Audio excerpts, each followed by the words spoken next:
नमस्कार मित्रांनो, स्वागत आहे सर्वांचं ग्रीन गोल्ड ॲग्री आपल्या मराठी यूट्यूब चॅनलमध्ये।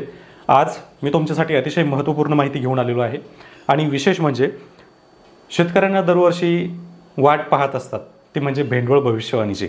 आणि भेंडवळ भविष्यवाणी ही झालेली आहे। तर भेंडवळ भविष्यवाणीमध्ये नेमकं कोणती पिकं सांगितली, त्यांची अवस्था काय होणार आहे, काय सांगितलं आहे, त्यासोबत पाऊस कसा असणार आहे, पाऊसमान काय आहे, 2024 मध्ये नेमकी काय काय हालचाली होऊ शकतात याची भविष्यवाणी झालेली आहे आणि त्याची माहिती आपल्यापर्यंत आलेली आहे।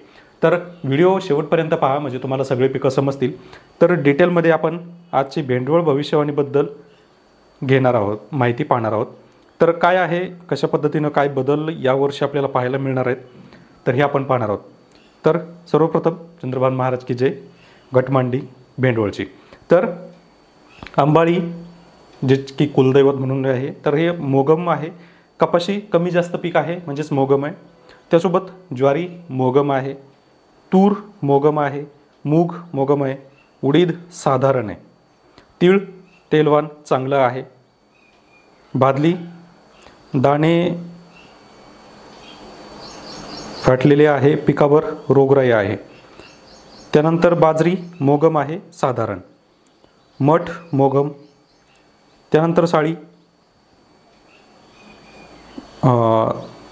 चांगलं पीक आहे, त्यात काय दिलं आहे ते व्यवस्थित दिसत नाही आहे। जवस नासाडी आहे, त्यानंतर लारव मोगम, वाटाणा सर्वसाधारण, गहू दाणे बाहेर फाटलेले आहे म्हणजे भरपूर पीक आहे, हरभरा पीक भरपूर आहे, करडई संरक्षण मजबूत आहे म्हणजे भरपूर आहे, आणि मसूर हे मोगम आहे। आता ही जी पिकं मोगम याच्यामध्ये दिलेली आहेत ती काही ठिकाणी चांगली आहेत, काही ठिकाणी कमी आहेत, काही ठिकाणी जास्त आहेत, म्हणजे मोगम एक थोडक्यात सरासरीमध्ये आहे।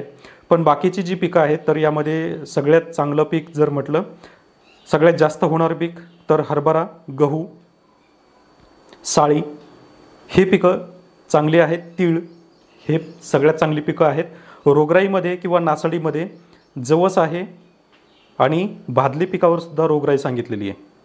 बाकी साधारण आणि मोगम ही अशी पिकं आहेत। एकूण 18 पिकं आहेत। या पिकामध्ये आपण जवळपास सगळीच पिकं पाहिलीत, काही पिकं सुटली असतील, पण जेवढी पिकं आपल्यापर्यंत पोहोचलीत ती तुमच्यापर्यंत पोहोचवण्याचा एक प्रयत्न करीत आहे। व्हिडिओ जर आवडला असेल मित्रांनो तर चॅनलला सबस्क्राईब करा, व्हिडिओला लाईक करा आणि व्हिडिओला शेअर करायला विसरू नका। धन्यवाद।